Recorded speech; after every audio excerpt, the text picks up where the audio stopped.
Hello, everyone. Welcome to another presentation, another lecture from the fantastic series with your instructor, Kevin Laxamana. It is my absolute honor to give a presentation for you. This is my first time recording a presentation. I've done several in this Zoom scenario, and I've, taught classes myself, but yeah, doing this online without having students right here with me right now, a little bit of a learning curve. So hopefully this recording will be informative, and there'll be a question for you at the end of your project, and hopefully you'll give what I'm talking about today some extra thought. So what am I talking about today? I am talking about gender in comic books. So I'm going to share screen. Here we go. Start our slideshow.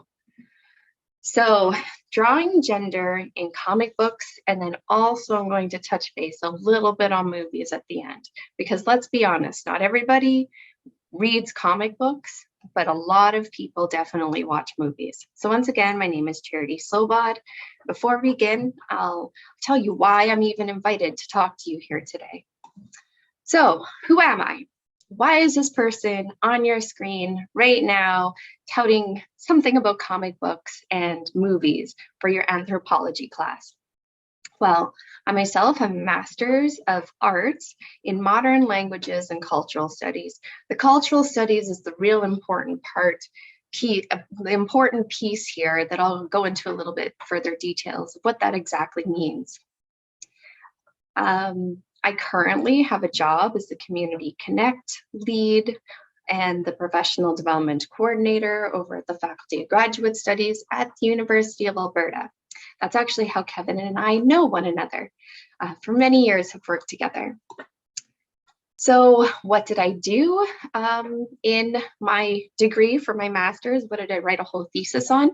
It was actually comic books and comic book translation.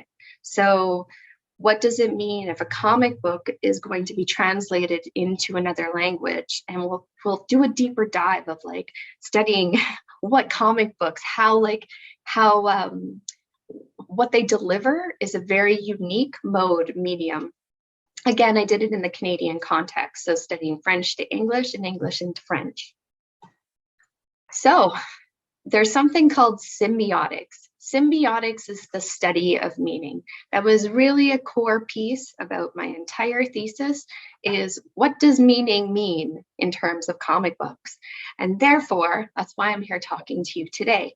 My background is not in gender studies. Of course, did a lot of that a little bit with lit reviews and stuff, but really my background is studying languages in comic books.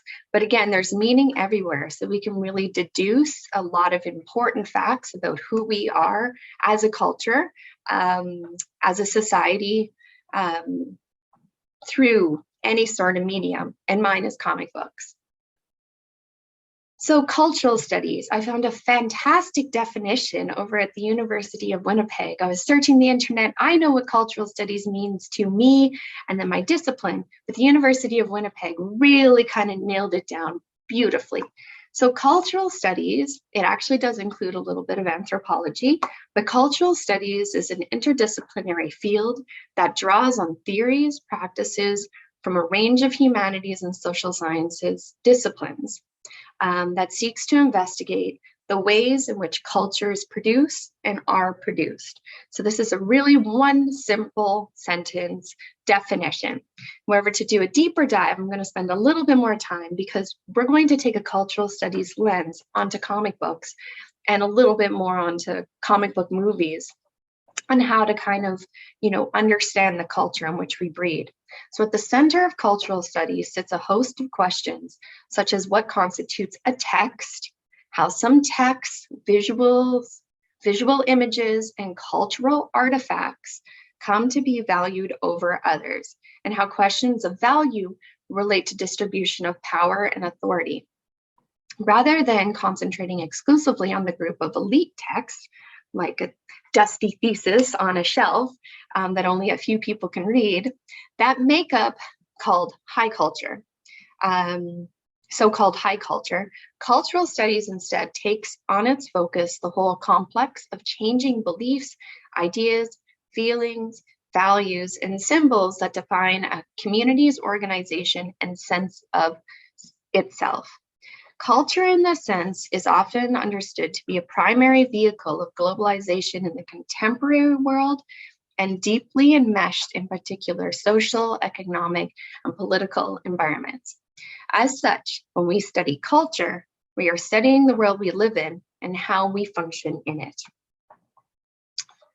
So lots to unpack there, but again, going back to just that very first sentence that I have up on the PowerPoint slide is the lens that we're kind of taking a deeper dive into understanding comic books and gender. Okay, this sounds ridiculous. Everybody knows a comic book, more or less. They would know how to recognize it, but I'm going to kind of, mention a little bit of some of the stigma that's associated with comic books and kind of the history of it. So very originally started as kind of a fringe non-art form. It's just for people who are fans and fandom and collectors and things like that. And it's basically for socially stunted, of limited education, adults. If you're going to read comic books and you're an adult, which I mean stands to reason. when I'm on public transit or anything like that, and I'm reading a comic book, I'm not going to lie. I sometimes get some looks, but that's okay. The people who know. So it is considered kind of more lowbrow. So remember when I'm talking about the highbrow elite culture, like somebody standing in an art gallery sipping wine, that's kind of considered elite, highbrow, exclusive culture. Comics are more kind of lowbrow, cheap, easily accessible, digestible, really quickly digestible and things like that. So it's kind of seen as little intellectual or aesthetic appeal, lower forms of education, reading in, things like that. But of course, those kind of notions have changed over the years. So those were its roots. It's where it kind of stayed for a long time. Actually started with a lot of political humor way back in the early 19th century and things like that. But again, very lowbrow, sometimes vulgar, political cartoons and stuff like that. But really, like, when did the first comic book start? You could go back all the way to cave paintings if you're going to define what is a comic book. But we're going to put, if we're thinking about the basics of, there's the superhero comics, and then there are, of course, the graphic novels all around it. Graphic novels kind of really changed a little bit of the art form, and this happened more in the 60s and 70s. They started getting more political, darker voice, not just talking about superheroes and things like that, not just based from propaganda. So the expansion of what is considered a comic book, and I still always use that term, really has kind of changed over the past 40, 50 years. And I'll do a deeper dive of, again, how are we looking at comic books and what does that definition mean? So here is a definition of comic books from two individuals that I relied heavily upon when I was doing my thesis. But the format of a comic book presents a montage of both word and image, basic important part of a comic book. And the reader is thus required to exercise both visual and verbal interpretive skills. So you're reading both at the exact same time. The regiments of art, such as, perspective, symmetry, brushstroke, things like that, and the regiments of literature, grammar, plot, syntax, become superimposed upon each other. The reading of the comic book is an act of both aesthetic perception and intellectual pursuit.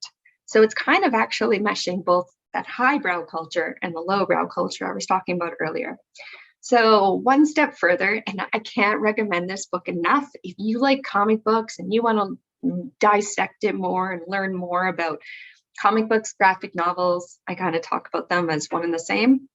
read Understanding Comics by Scott McCloud. It's actually a graphic novel itself, and he talks to you, so it's kind of a very meta comic book, and he breaks it down. And I swear, if you read that comic, that informative graphic novel, you'll never look at another comic book the same ever again. So he also defines it as it's juxtaposed pictorial and other images in deliberate sequence intended to convey information and or to produce an aesthetic response in the viewer. So again, these are happening side by side. It's also called sequential narratives. And that's really unique. You have one panel. So in one panel in a comic book strip, you have the word, and then you have the picture, or the picture and the word, depends how it's organized. But it's the sequential narrative that tells the story, that kind of drives the plot forward. My apologies, I've also been horribly sick too, so a little water break. And I'm not good enough to edit these videos, so it's just a one-shot deal. So here are just some examples, different formats and structures of, different types of anything from more that would be considered. That is one of my favorite artists, Jeff Lemire, over on the left-hand side there. That's kind of considered more of a graphic novel. And again, like the artwork and the sequential narrative, kind of a little less traditional. And I've been reading manga lately, so now I'm having a hard time. I'm like, wait, is it right to left, left to right? Oh my goodness. But, usually you can kind of thread the story together based on the panel organization. And of course, Wonder Woman, Superman. We're going to be spending a lot of time talking more so on the superhero comic genre, because gender in the superhero comic world, it's a deep dive. I can't hardly get through, even the tip of the iceberg in this talk. But I promise you, if you want to do further research on the topic afterwards, it's fascinating. That's, again, the middle version, more traditional. Comic book superhero, that would be considered more of the, 16-pager, thin little 35-cent comic book pamphlets used to buy at the drugstore back in the 60s. And then over on the final right-hand side, that's more kind of considered in the comic strip areas. Think Calvin and Hobbes, think Far Side, things like that are, humor-driven, found in newspapers, things like that. This is an example of one of my favorite, I guess, highbrow, lowbrow comics, because it's called PhD Comics. And it was written by a former graduate student, and it's all about grad school life. So I do work with grad students. I'm a grad student myself. So they're kind of humorous right there. And we hosted a conference. It's just a little personal, little side note story, but I'm telling you, I really love comics. And I got to meet the artist right over there. And because I was so nervous and I was fangirling all over the place, you'll note, yeah, that's right, the comic series that he signed for me, I'm holding it upside down. So fun stuff.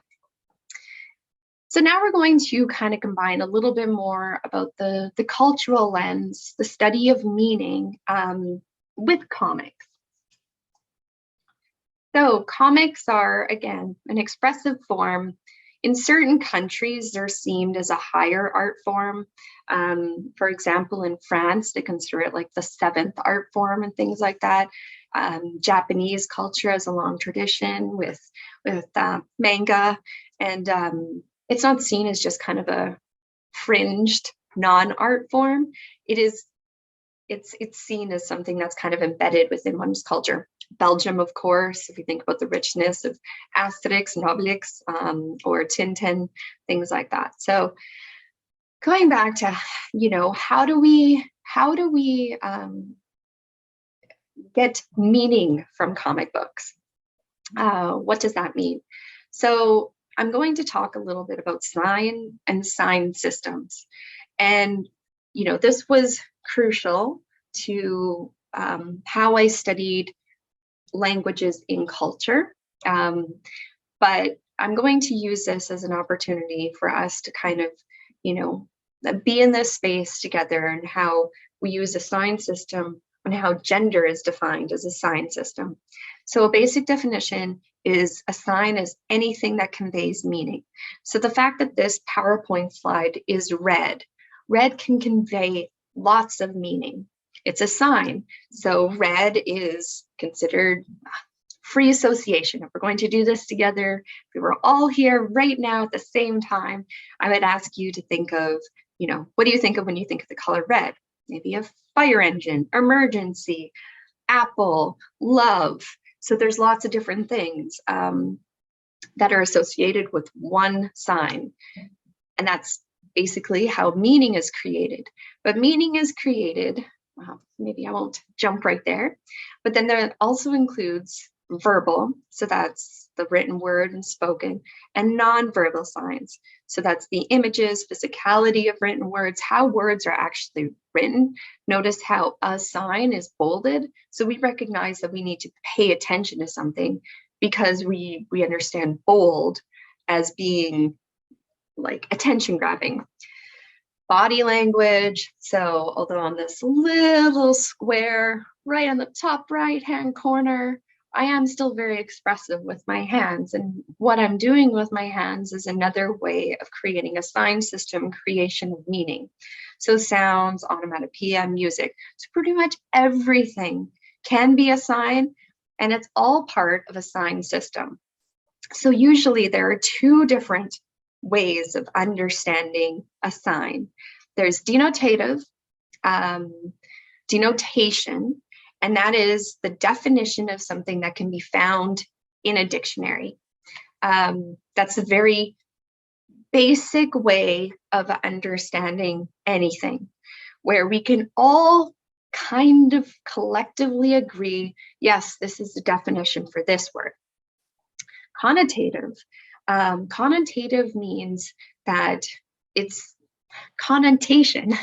It can also be constructed individually. I might have a memory with a sunflower that means sadness. Maybe a sunflower of mine died. So that's the connotation that I have with sunflower. So that can be individually made. That can be familially, I won't say that word properly, constructed within one's family, constructed in like a smaller societal unit, things like that. So that's kind of the basics of how I approach comic book lenses and comic book studies. And we'll talk about this, and we'll kind of bring it all together, what this means for gender and understanding that. So I'm not going to spend what happens when you move one system moves into another. That's kind of language, cultural studies stuff, but a question for you to think about nonetheless. For example, maybe you're not a comic book fan at all. So what is the connotative value of comic books in this talk and moving from one cultural system into another? So the important part, and again, this is just the relationship between images and words and how they communicate together, but one really anchors the other. So we're going to spend a little bit more time just looking at the images of comic books and what that means for gender. But I do want to touch on the anchorage of once words are associated with pictures, how the picture makes more sense of what the author's original intent was going to be. So images are obviously open to numerous meaning. However, the inclusion of a verbal message helps rein it in for a more focused interpretation. So there's the example right here. What do you see here? Maybe if there wasn't the opportunity of bird playing superhero, so an option of 3, who knows what other people could have seen.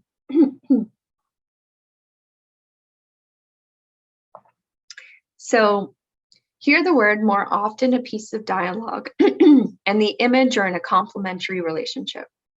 Words are a fragment of a more general syntagm, which is a linguistic unit consisting of a set of linguistic forms like phonemes, words, or phrases that are in a sequential relationship to one another.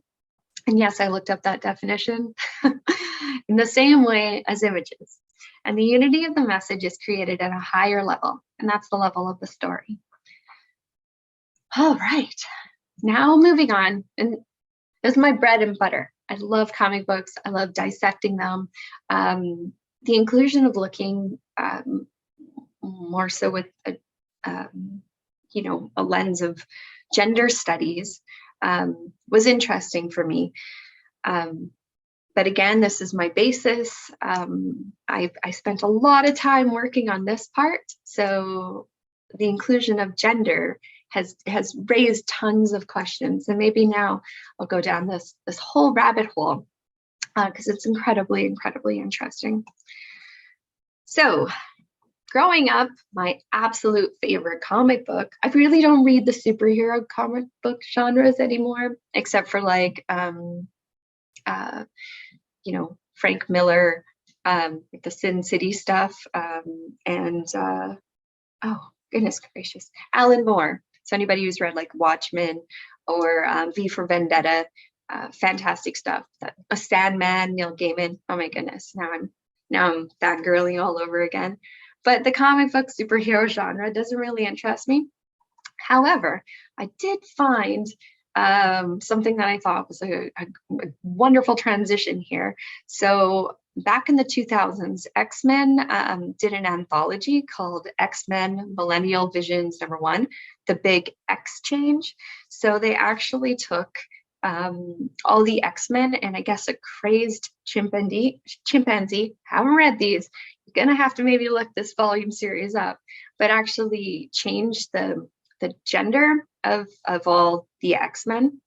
So here in this image, if you're familiar with them at all, there's Wolverine, there's Nightcrawler, and there's Rogue over there. And so really interesting.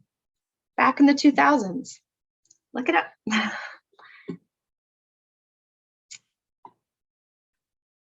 Okay, so the interesting part, and this is why I love cultural studies. For one, I get to be a nerd and I get to read something that I used to love as a kid, put on my academic hat, and actually understand how when we create culture, when we create something that's really popular, like pulp culture, we're creating something that's based on our society, that's a voice of our society. But then we can kind of go back and dissect what did that mean for us at certain times.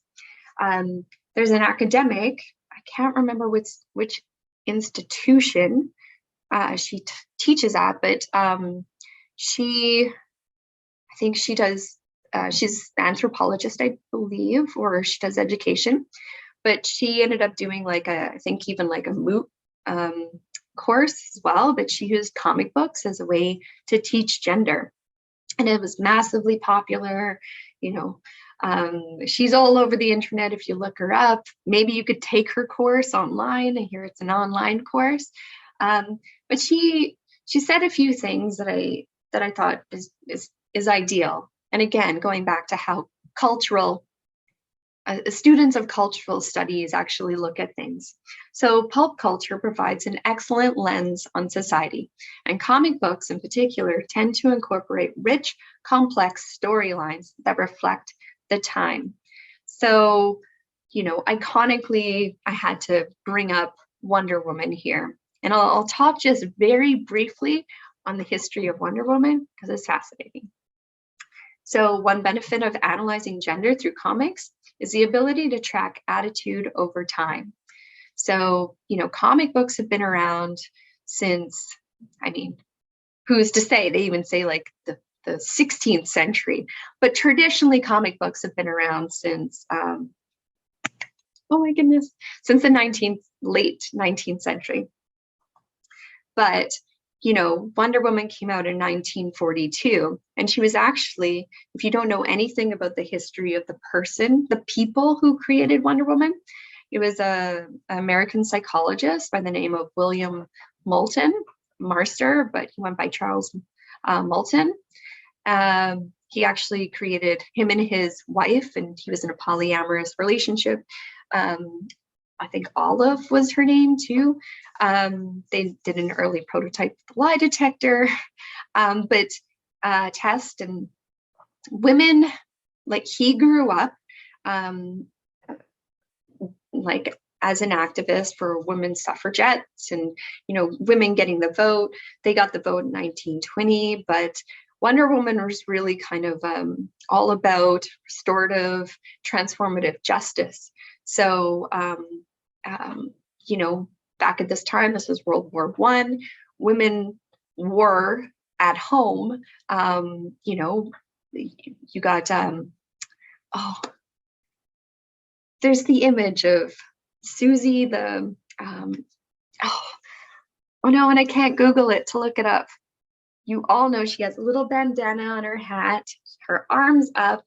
But like, women were responsible for making warheads and things like that at that time. So the image of a powerful woman was very needed in the 1940s, and then especially coming out of the suffragette movement. But Wonder Woman has been transformed to several things over the years. So she's been a feminist activist. She's also been like a housewife. So it was leaning more so on her, you know, alter ego, her Clark Kent, if you will, version of self. She's also been like a highly sexualized pinup. And now she's coming out and being like a really kind of kick-ass war hero throughout all her years since her first embodiment. So yeah. Anyway, check it out. I think there's even like a recent movie based on the creator and his life. Kind of neat stuff. What you learn about the creators behind these large, massive characters. Very interesting. So I'm going to talk about one study I came across because it's utterly fascinating, and it is very highly like a quantitative study. It used like data analysis for this study. So it actually just spanned two very popular comic book superhero universes. I'm certain you are all familiar with. That's Marvel and DC. And it went through all these comic books and it kind of ran it through a computer to see what sort of trends occurred. Again, you know, they did do a category for others. And we'll touch about this. Like, gender, of course, is not the binary of just male, female. I can talk a little bit more on why it ended up only focusing on male and female gender. So to quote the one of the researchers on this, in the database, there were designations for female, male, and other. However, the decision to remove characters that appeared in the other category, the person, I had hoped this data would provide more insight into non-binary or gender fluid characters in Marvel and DC. Upon closer inspection, however, it was clear that the category is not often used in a gender-inclusive way. Instead, it is primarily used as a label for non-human characters like robots, auras, and spirits. So again, this is just one study at a certain time. So maybe doing this study and running it differently again in 5-10 years might prove to be quite different. But so from 34,476 comic book characters from the DC Marvel universe, here are some generalized facts, and then we're going to go through some more nitty-gritty. So women are often hypersexualized, unnecessarily brutalized, are tokenistic, and stereotyped. If you kind of think back, it's super unfathomable to believe. They're also very rare.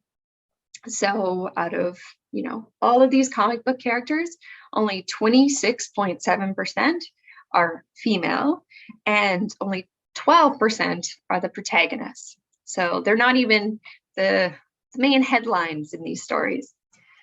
So what's really interesting is men will be men and women will be girls.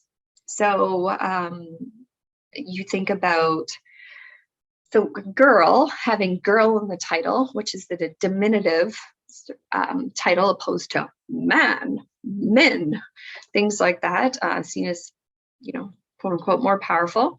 That third is the most common used moniker in a person's alter ego or their moniker. I said that twice. Apologies. So 30% of male characters have man in their name. But, you think about Batgirl, but then you think about Batman, Ant-Man, Superman, all of rather than the diminutive names. So another thing, if they're thinking about team members, so 50% of all characters are part of one or more team, but 30% of that, they have no women, only 12%. So if you think about, I haven't read the comic books, Birds of Prey, but I loved that movie. That's an example of an exclusive female team. So, 12% are exclusively female teams like Birds of Prey.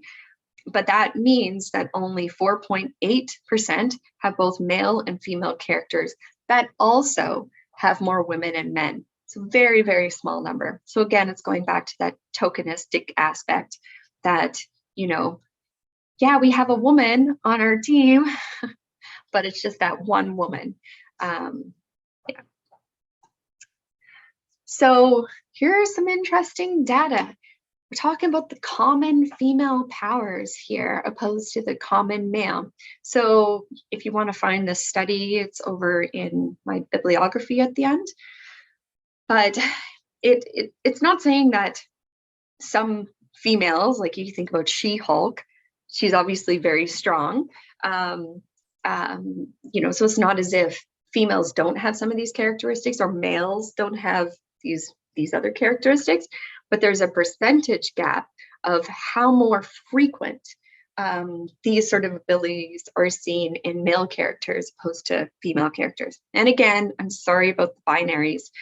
This is just for that one study. But so enhanced physical abilities, basically the only thing that women tend to perform better at, or this is their strength, agility, opposed to, I love berserker strength, but also super eating. It's marvelous. I didn't know that was a superhero power, because I'm a superhero then. Objects. So this is a really interesting finding that most, except for Wonder Woman, I think with her lasso, traditionally she had a lasso and things like that. Of course, for the movie, she's got her, Amazonian shield and her sword and things like that. Is that, think about Iron Man and his suit. We think about all the money he has.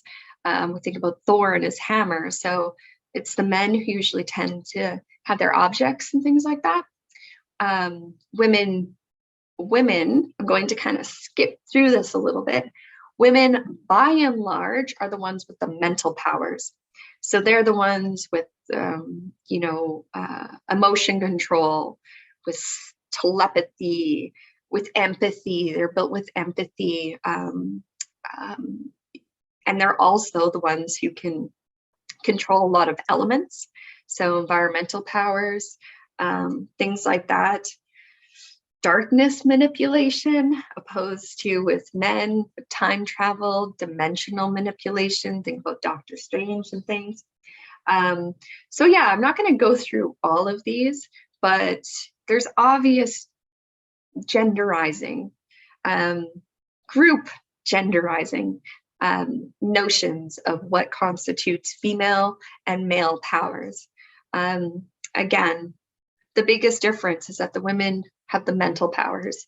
The men have the objects and, of course, the enhanced strength, things like that. I didn't include all the male stuff.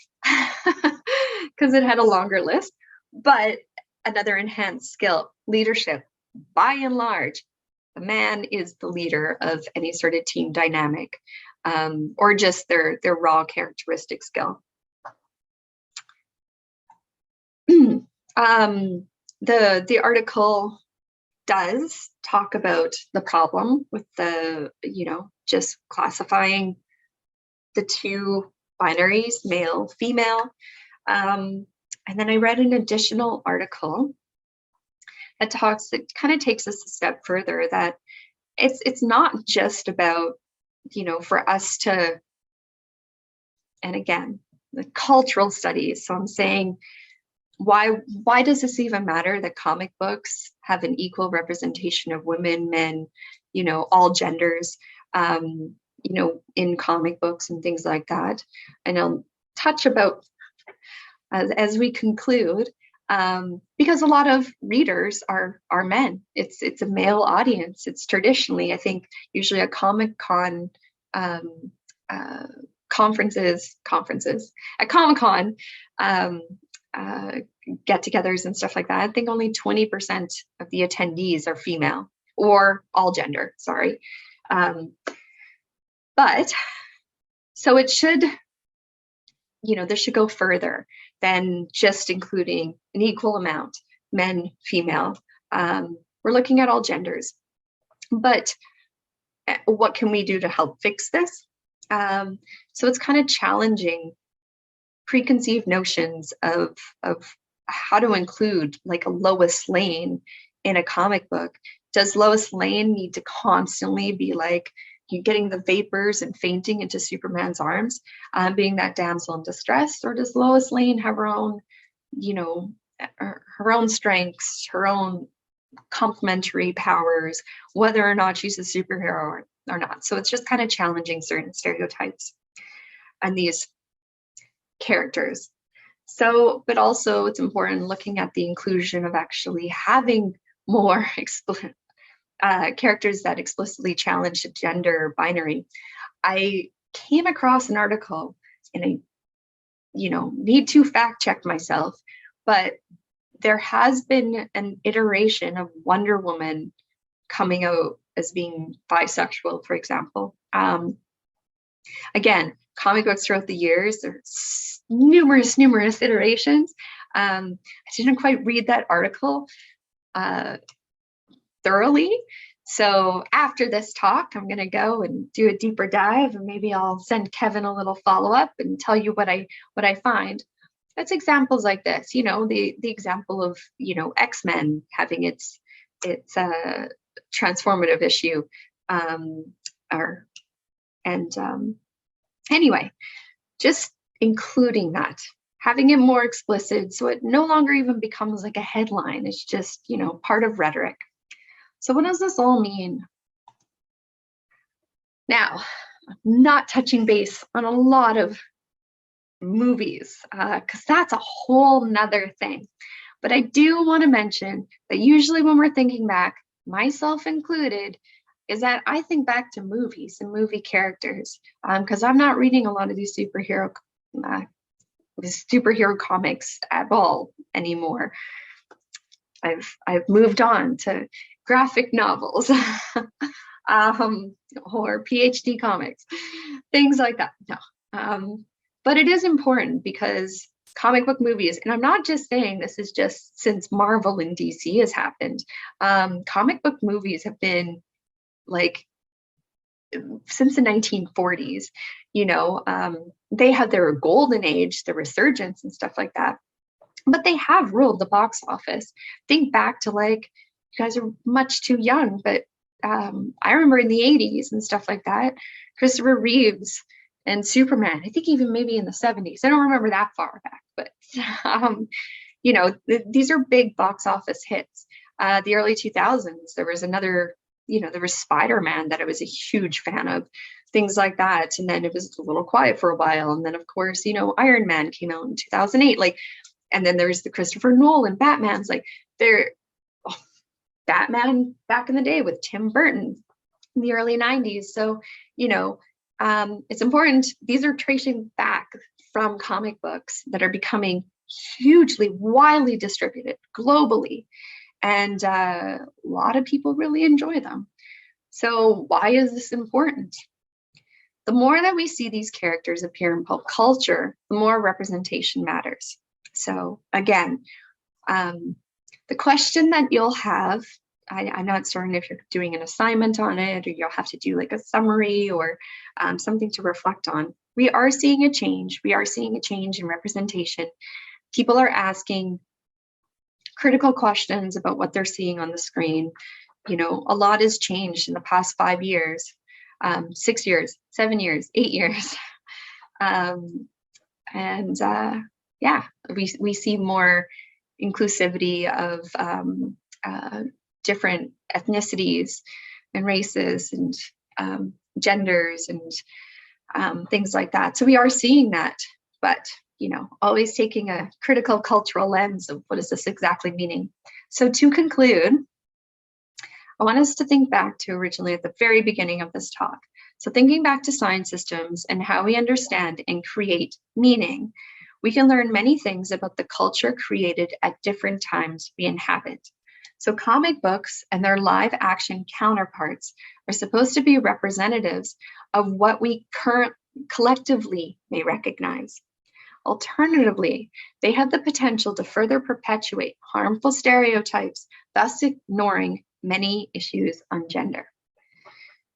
Whew, it's a mouthful. So I would like to thank you so very much for sticking with me for these full 40 minutes. It's been a delight. I went down a rabbit hole myself. I got to dust off my thesis, and then I got to learn a lot. So if you're interested in this topic, there's a lot out there. Here's my bibliography really quickly. And I think you'll get the PowerPoint slides anyways. So thank you very much. If you want to contact me for anything, any sort of questions, any follow-up, anything that you know more about, I'd love to hear, because we all have our interests and want to just learn more. So thank you very much. Oh, my email is cslobod@ualberta.ca. Have a wonderful day.